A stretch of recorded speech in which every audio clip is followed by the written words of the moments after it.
Okay, so maybe I think we can get started. So thank you so much for being here. And there are other, I'm Manuel Baués, the director of the MRes PhD program. There are some other faculty members also in the audience. I can see Dita, Maria, and Moti, as well as Natalie Deve, who is also the head of the program.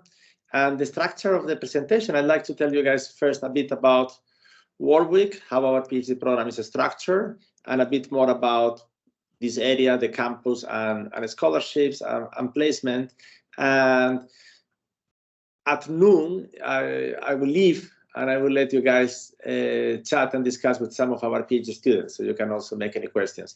Now, during my presentation, this is like a seminar, so please feel free to shout or to interrupt me anytime.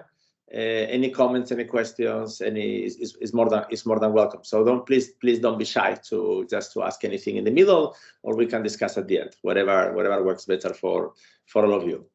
And so first of all, let me tell you guys about Warwick. So by the way, congratulations to all of you for receiving an offer or being in the waiting list.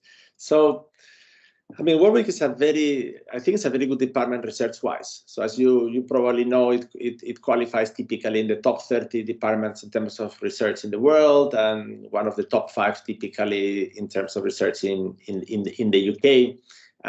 So it's you have lots of good research being done in the department. So for instance, if you think about the last REF, so REF is this thing they do in the UK every 5-6 years. So to assess the quality of the research done by each department. So what they do is they ask each department member to submit 2.5 publications. So we have roughly 60 people, so we submitted 150, and then they are assessed, and Warwick qualified like the second best in the UK. I think the first best was LSE. So I was quite impressed by the research productivity of my colleagues. So there were 55 top 5, and the rest were top fields. So you can see there are many people doing good research. And something that is a bit distinct about Warwick is that it's actually quite large for what is a standard department in economics. So I think if you think about the US, the typical department, I think, has maybe 30-35 people. So here we have around 65 researchers, which is terrible if you're the head of the department, because it becomes a nightmare. But it's great, I think, as being a PhD student, because actually you will have many expertise in many fields. And also there is a relatively large program. So we have 15 students per cohort. So overall you have around 70 MRes and PhD students. So there is a very lively community. Something that is quite distinct also about Warwick relatively to most departments in the US and in Europe is that the teaching load for the faculty is quite limited. So we teach, if you're an assistant professor, something like 20 hours a year. If you are a professor, you teach something like 50 hours a year, which means that we have lots of time to do research, but also lots of time to be with the students. So people are available. Of course, as you know, we are into this because we love doing research and interacting with the students. So you will have lots of approachable people. Now, the way the department is organized is we have these research groups. And basically, the idea is that they organize all sorts of activities, the seminars, reading groups, workshops, and you will be expected to join a research group when you move to the PhD, so after the MRes. And you can be more than one. So the 7 that we have is empirical micro, development and history, econometrics and data science, experimental and behavioral, macro and international, micro theory, political economy and public economics. And as I was saying, there are zillion activities going on all the time. So for instance, on the left-hand side, you can see all the external seminars. So basically, every day you have some seminar going on, or more than one, very often. And so you see on Mondays we have economic history and econometrics. Also, they do their seminar. Tuesdays is actually empirical micro. Wednesdays are the theories. Thursdays is going to be the macro people and political economy in the morning. And then you also have, at the same time, you have all the internal seminars. So as you can see on the right-hand side. So there is lots of things, actually, in some sense, too many things. Plus, on top of that, you have the reading groups. So that's going to be relevant once you move to the PhD. So you will have the research groups. They will be organizing reading groups just to keep you guys up to date with the most recent literature. No, once you're done with the courses and you have moved to the PhD. Now, let me tell you something about the structure of the program. So, in some sense, it's quite standard. So, I think somehow there is not most programs. I think if you think about the top 30, top 50 programs in economics, I think it's quite common that we have this structure of 2 years of courses. The first year is compulsory, the second year are electives, and then you have 4 years to do your thesis. So there is something about kind of labeling phrasing. So if you go to the US, they will say PhD, 6 years. In the UK, they have this thing that you have 2 years. It's called MRes, and then you proceed to the PhD, which is 4 years. I mean, in practice, it's just the same thing. It's like 2 years of courses plus 4 years of thesis. And the first year, we have standard macroeconometrics.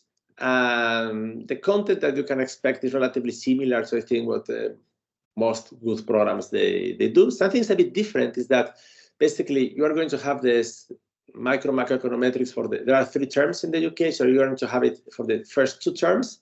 And actually for the summer term, we have a different course, which is the practice of economics research, where basically we now kind of move to the phase of being producers of research, and you will have a number of faculty members that they are going to tell you about their experience doing research and basically the things that they consider important to do research.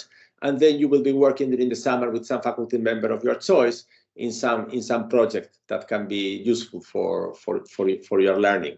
And then in the second year, you move basically of the MRes is when you can select electives. So you have 5 electives. Typically, people select like 3 in the first term, 2 in the second term, and then you work on your MRes dissertation that should be presented in September of the second year. So just to give you some idea of electives, so we have many electives.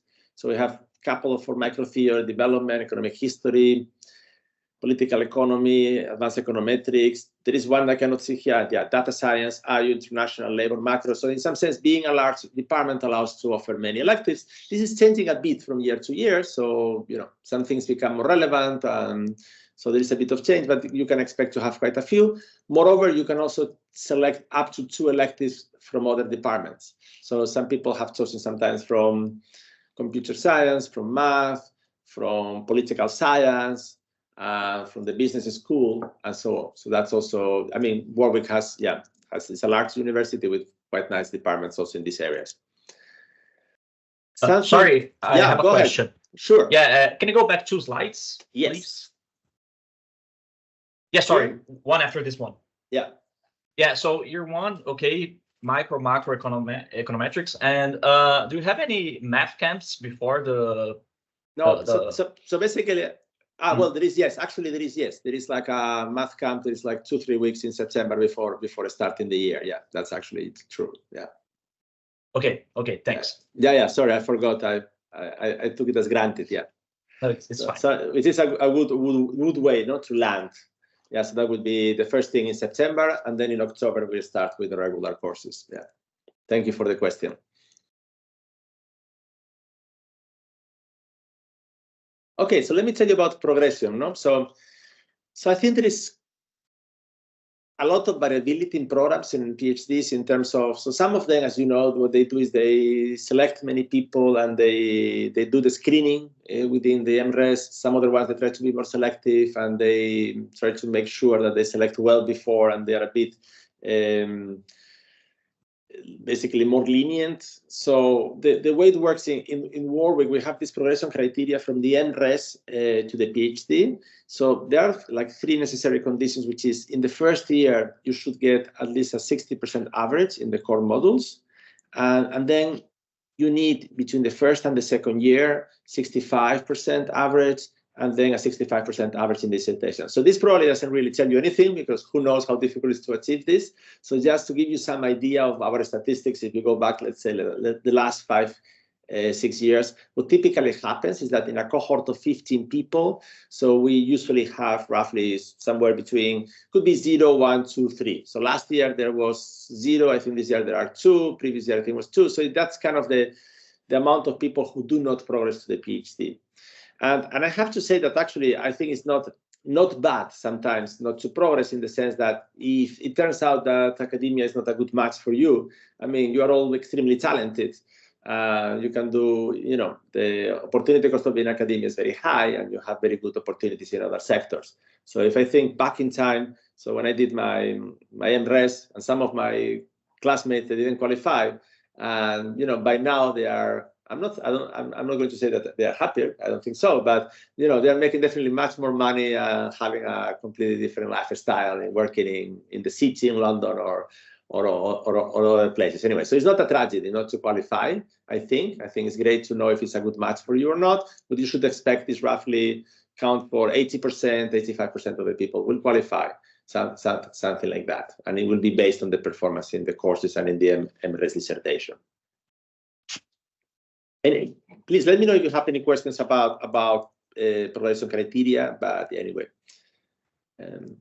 okay. So let me tell you guys also something. Yeah, please go ahead, Fakum. Right. Hi. So I have a question about the first year. So since we have this summer module, so does it mean that we are supposed to stay like all? No. I think Okay. you need a rest after the first year, because it's really exhausting. No, so the summer, what they call the summer term, is going to be in June. Basically, so there will be some courses in June, and then some lectures. And then basically the idea during the summer is that, you know, you will select a faculty member with whom you would like to work. This could be done in a variety of ways.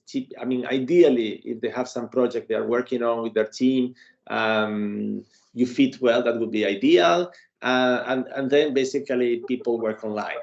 So you take August off, for instance, or, you know, I mean, this is arranged a little bit on a personal basis, but definitely you are not expected to be here during August. Yeah.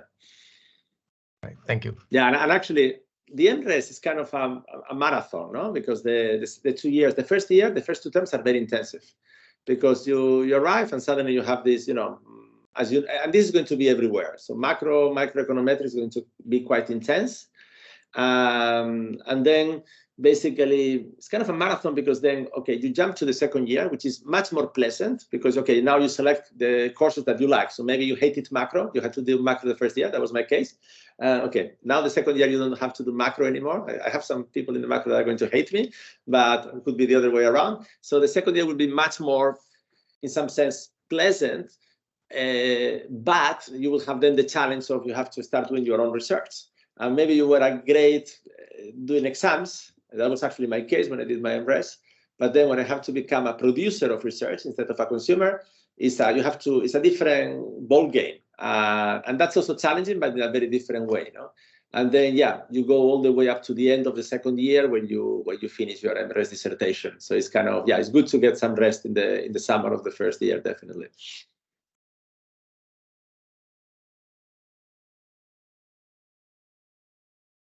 Okay, so let me tell you something about the campus life. So first, let me tell you where we are. So we are actually, the university is called Warwick, and it's called Warwick because there is this beautiful village from the Middle Age, Warwick, which has a beautiful castle, which is here. But we are not exactly in Warwick, the village. We are a little bit up to north. It's just south of Coventry.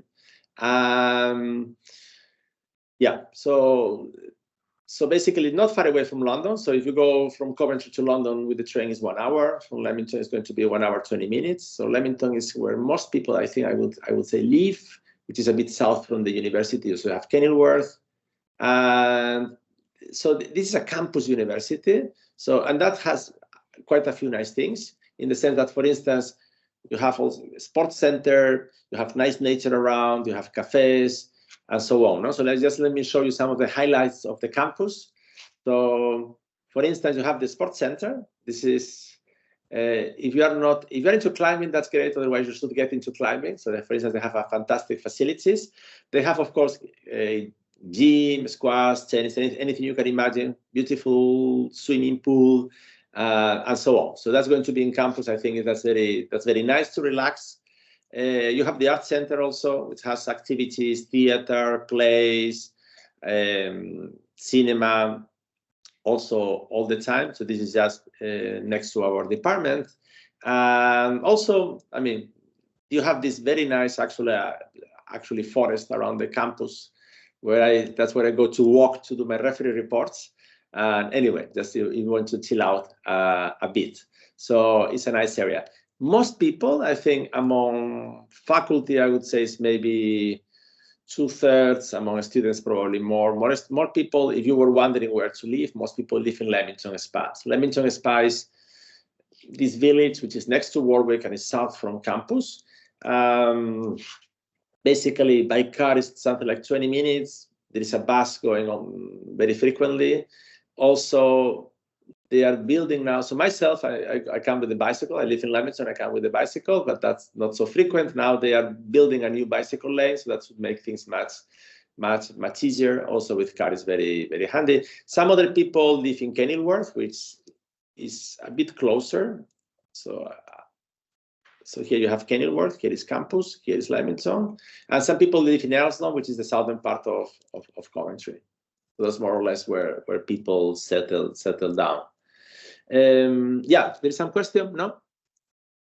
Okay, so let me move to information about fees and scholarships.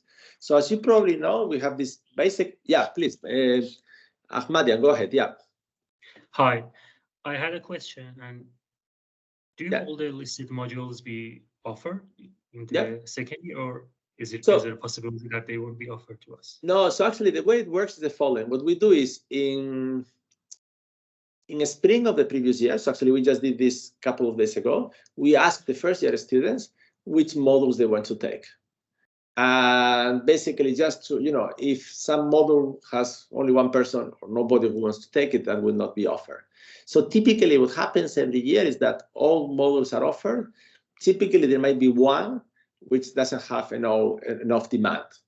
So like last year, I remember it was microtheory 2 that, nobody selected it, so we were not offering. But in principle, as long as there is, I think the number is like 3 students or something like that, that will be offered. And in practice, because it's a relatively large cohort, you are 15 people, so practically all of them will be offered. Yeah, there will be. Yeah, there might be a little bit of variation from year to year because maybe some faculty go on leave, or maybe some new topics become more relevant and so on. But expect a large number of electives to be available, and I think it's super important to transition to research. And the way the second year courses are organized is that many of them they are very focused in terms. Okay, now let's start doing research. So you will be discussing papers, but you will also be asking typically to make research proposals and also to discuss the papers in a more kind of proactive way as researchers. And so it's not so much about this content of this equation, but having a broader view of how to read papers and how to write papers. I think it's helps a lot for the transition. Yeah. Thank you. Okay, so let me tell you about fees. So basically, we have this basic fee for around £19,000, which is roughly 22.5 in euros, which is going to be adjusted, of course, with inflation. And then basically there is the expectation, not the first year because it will be too busy, but and the second year is a little bit of expectation of teaching. I don't remember, that maybe it would be 30 hours or 20 hours, something like that. And then in the PhD, there will be the expectation of doing some teaching, which of course is great because there's also learning by doing in terms of doing some teaching, which will be like 3.5 more. So basically, yeah, you can think about roughly 23 in pounds, which would be, I guess like maybe 26, 27 in euros, something like that. In principle, you should have, I mean, as you know, the life of research is mostly, we don't have so many expenses because I guess we work a lot. We travel for seminars and conferences. So in principle, I think that this should be enough to have a comfortable life and not to be worried about financial issues. Now, on top of this, you have funding for conferences, for research, and for the job market. So, for instance, you have this personal fund of £1,500 that you can use for, usual stuff, submitting articles, conferences, and so on. But on top of that, we have this fund of 40K every year that basically every student can apply to, and for the same purpose. This is competitive, but basically so far, I think maybe each year, maybe we have rejected 1 or 2 applications because basically we didn't have enough money. But otherwise, basically, there hasn't been so far any issues with, if you want to go to conferences to present your work, or maybe to organize some pilot experiment or acquire some data and things like that. So far we have been done quite well. So there's a £2,000 limit for each application. You can do more than one. I think there's a maximum of 2 per year. Yeah. So this is, I think, is a good thing for the PhD students. And then traditionally, also we have some extra fund for the job market, which, to be honest, nowadays is less relevant, no? Because until recently you had to go to the ASA meetings, and that was costly. Nowadays everything is online. But still, this is available. So anything about any expenses for the job market, about flights, accommodation, anything, you don't have to worry about anything about that, or visas or whatever. That would be of course covered. And finally, let me tell you just something about career pathways. So what happens with our graduates? So I would say that roughly it's like 75% they go into academia and 25% they don't go into academia. And the ones that do not go into academia, they go to a combination of corporate world and international organization. And yeah, so I mean, I think you can see in our web pages where people have been placed. This is for a few years ago, before COVID. But basically, yeah, so the expectation is that basically people will find an academic job, but sometimes people realize that they prefer some other way of life. And yeah, there are also very good opportunities in the corporate world, and that's also great. And yeah, that's everything I wanted to tell you. But please, yeah, I'm more than happy. Also, my colleagues, we are more than happy to address any questions, any doubts you may have about the program.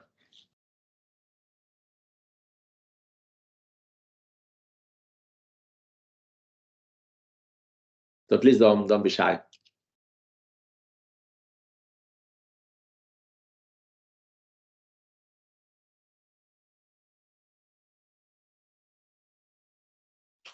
Yeah, I see some hand. Abdel, go ahead. Yeah.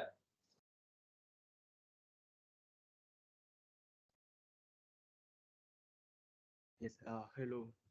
So for those who have like interest with other, for instance, departments, for those who like programming and all those kind of things, how does the programmer? Yeah.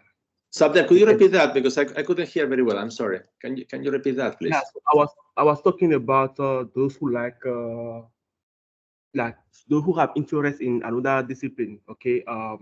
Yeah. Also the collaboration between departments. Yeah. So yeah. No, so I mean so this is a very large department. So most people at the end of the day, they're going to have advisors from economics, but there are some people. So basically the second year, when you take electives, you can take electives from other departments. And then we have some students who have co-advisors from other departments. So for instance, I can think now on the top of my head, I can think about one of our students has an advisor from the math department. Another student has a co-advisor from the Warwick Business School, which is actually pretty good.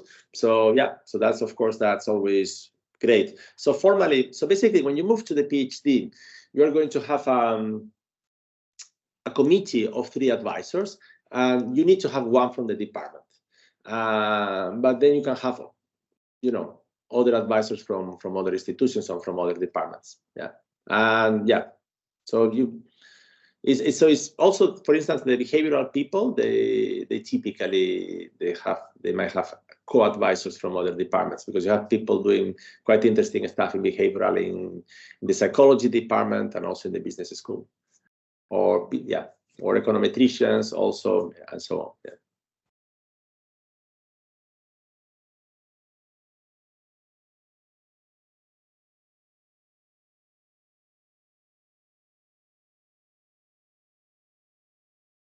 So you can also ask about what are the bad things about Warwick. You can ask about the food and the weather in England.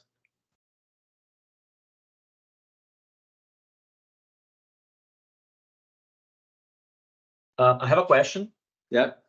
Yeah, about housing, right? So does the university offer any opportunities for student housing? I mean, at least for the first year or something like that? Yeah, so I think probably students, they can tell you better about that. But my feeling is that, I mean, so there is some housing in campus. There is also, but I think at the end of the day, what most students, they do it, they just share flats in, so they get, I mean, they are in touch before the year starts, and they share flats in Leamington or Elstow or Kenilworth. So I don't, yeah. So I think so I know that there is some offer of housing from the university, but I don't know. Maybe I don't know if Ivan or somebody else from the students or from the faculty is better informed. But in practice, somehow people just go for share flats. That's my feeling. Yeah. I can comment on that. Yeah. It's a great question. Actually, in the first year of MRes, I did use student accommodation provided by Warwick, and I stayed in Earlsdon. With it was a big house. It was like 24 people. But it was really great, and so that was sorted because I didn't know anybody before joining. Yeah, another question on that. You said like 24 people. Is it like from all courses and from all like undergraduate and graduate, or is it like a specific type of people that stay in this house that you just mentioned? It was mostly postgrads. Okay. But not only from economics. So it was all people from the medical school, engineering. It was mixed, but postgrads. Sure. Thanks.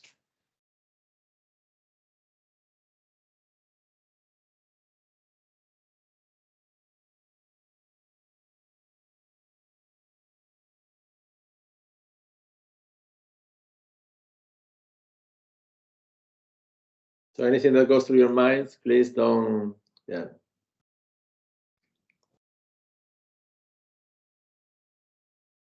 Something important that I forgot to say also is that let me encourage you to contact faculty, to talk to them. So basically, everybody will be more than happy to talk to you. So this might sometimes helps. So if there are some people in the department that you find that they might be close to your research interests, just send them an email, arrange a meeting, and they will be more than happy to tell you maybe more specific things about their research or their team or their area. Yeah. So I'm sorry, I think there was some hand. Yeah, Fakun, please go ahead. Right. So I would like to also ask about the accommodation, because when I look at like the offers, they like have many types of contracts, like 40 weeks contracts and like 44 weeks contracts. So I'm not sure like which one would be like, let's say, optimal for us, our first year student. Yeah. So I think, Ivan, probably you know more about that than I do, no? Or maybe Natalie, in terms of. So I mean, what we do is, I mean, I can tell usually before the year starts, basically you will be, I mean, there is a department of accommodation at the university, plus what there is nowadays also, all the PhD students, they have a WhatsApp group and they have an email list. And that usually is a very useful way, I think, to handle the accommodation. No, but Ivan, maybe you know better. Well, it's been a few years. I mean, when I did it, I think my contract was so. In most cases, it is for about 44 to 48 weeks. I think the way it was for me, it was maybe from mid-September until like mid-August. So I had it for the accommodation for most of the year, and then then at the end of the first year, I mean, during the first year, what happens usually is, you meet other people from the cohort, you meet from your cohort, you meet all the other MRes and PhD students, and then you kind of organize accommodation for the next year. So I think that's how it happens usually. For me anyway, that's how it happened. Thank you.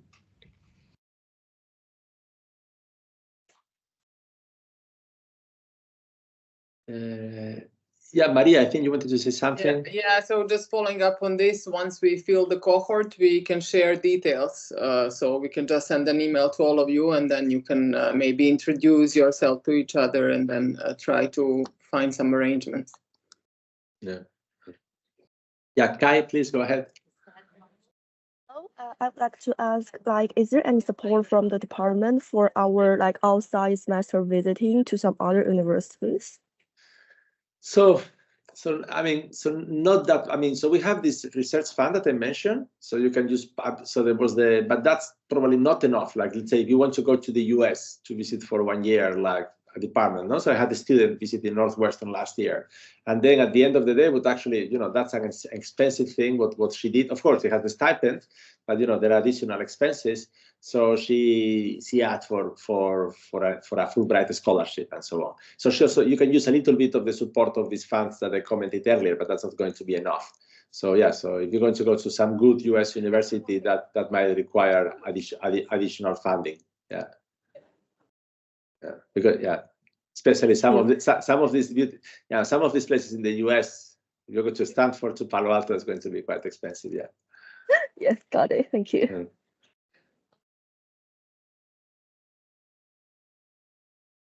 Yeah, Bernardo. Yeah, hi. So I wanted to ask about the cost of living in Leamington and Coventry. So, like, can you live comfortably with the stipend? So how much is? Yeah, so that's the type of thing. Yes, that's the type of thing that maybe when I leave at 12, then maybe the PhD students can say more openly. I don't know, Ivan, but my feeling is that, to be honest, yes, that is not an issue. But I don't know, Ivan, how much is roughly the accommodation expenses? Can you provide an estimate? Well, I mean, I don't want to say anything. That might be misleading at the moment.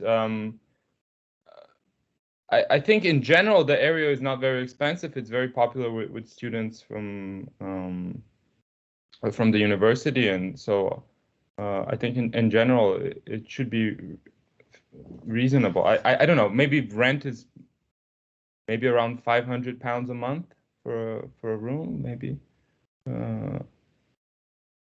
Yeah. But I don't want to say anything misleading. Yeah, I don't have any specific numbers. Sorry about that. Yeah, so I can. Yeah, I don't know, Ivan. My feeling is that I don't see this as a concern for students. Typically, I think they're, anyway. But yeah. Yeah, I guess if you want to live on your own, that might be an issue. If you're sharing with classmates, that should be quite affordable. Yeah. Yeah, I think I agree. Kai? Yes, I have another question. Is that so on average, how many years will the cohort to graduate? Typically 6 years, or some of them will extend to 7 years? No, so typically it will be 6 years, 2 + 4. So I think in that sense we're quite standard. Yeah. So I mean, there are cases, for instance, and now we're discussing the cohort for the next year. So there are cases that maybe somebody may say, okay, I'd like to do a postdoc 1 or 2 years because I don't feel ready with my job market paper, something like that. But yeah, I think the expectation is 2 + 4. Yeah.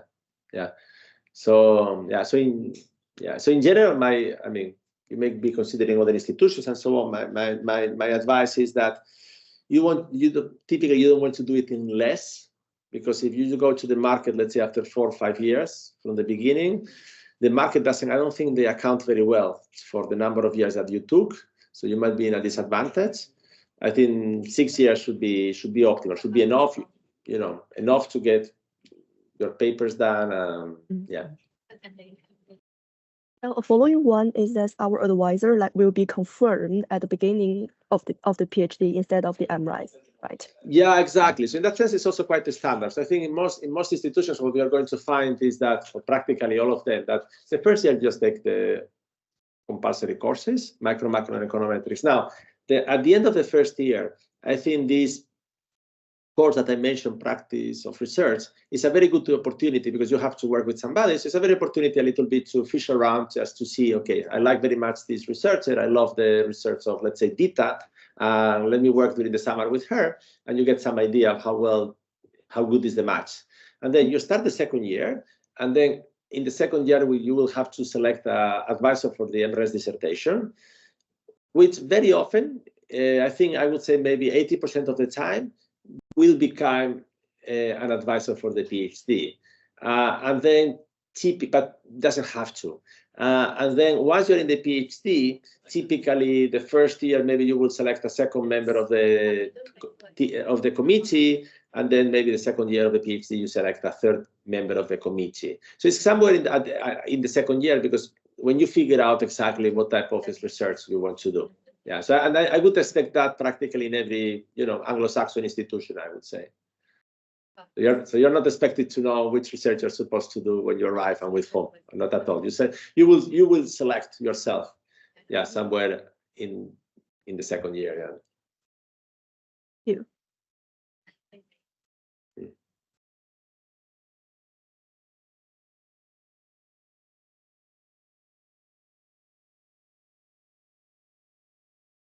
Somebody mute. Sorry, I didn't see you. Please go ahead.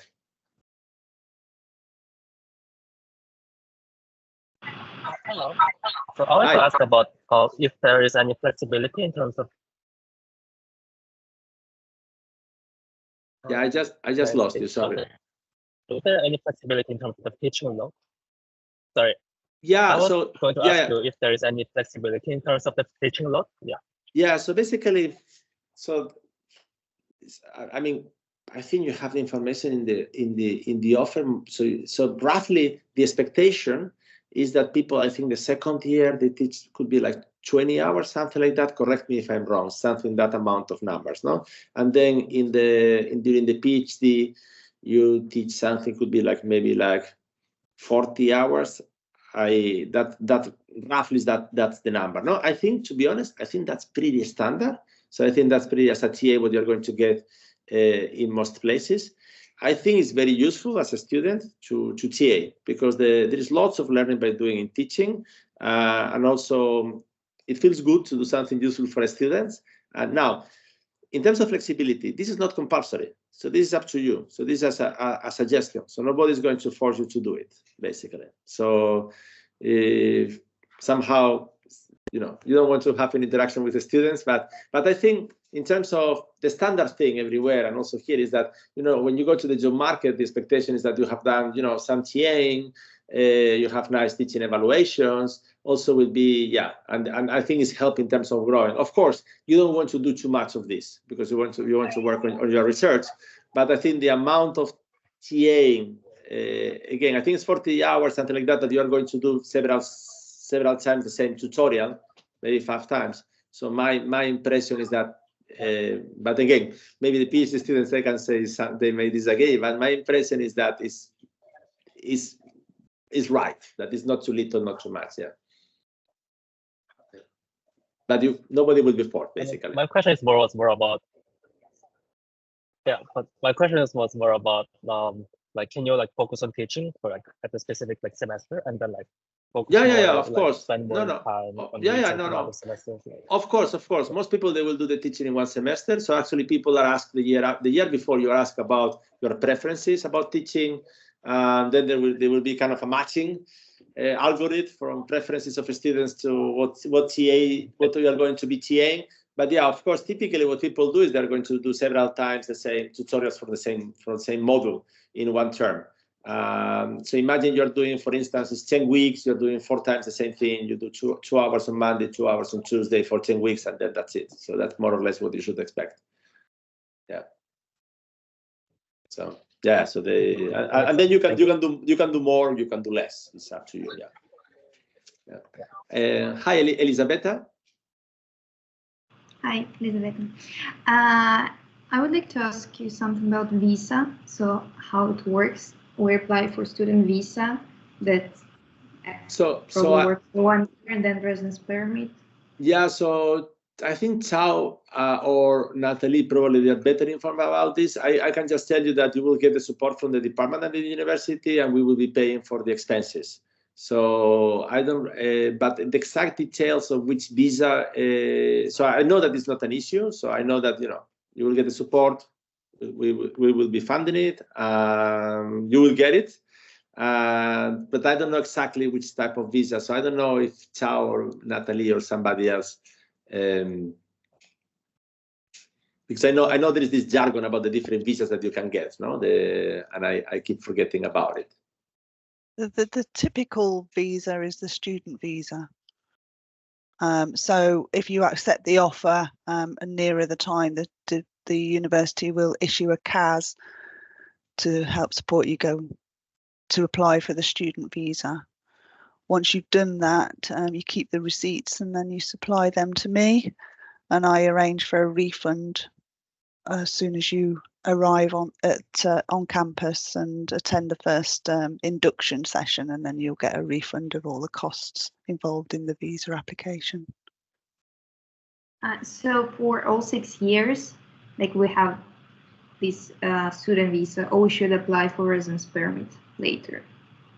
No, the way it's happened, the way it's worked out for this last year and future years is that you would apply initially for a 2-year visa that covers the MRes program, and then when you get confirmation that you are progressing into the PhD, then you apply for a further 4. You're then reissued a new CAS, which enables you to go away and apply for the 4-year visa that will cover your PhD program. And again, we refund that and the health charges that go with that. Okay, thank you. But in general, Elizabeth, I think you shouldn't worry about. I mean, my experience with the visa is that it should be smooth. Yeah, that should be okay. Thank you. Thanks.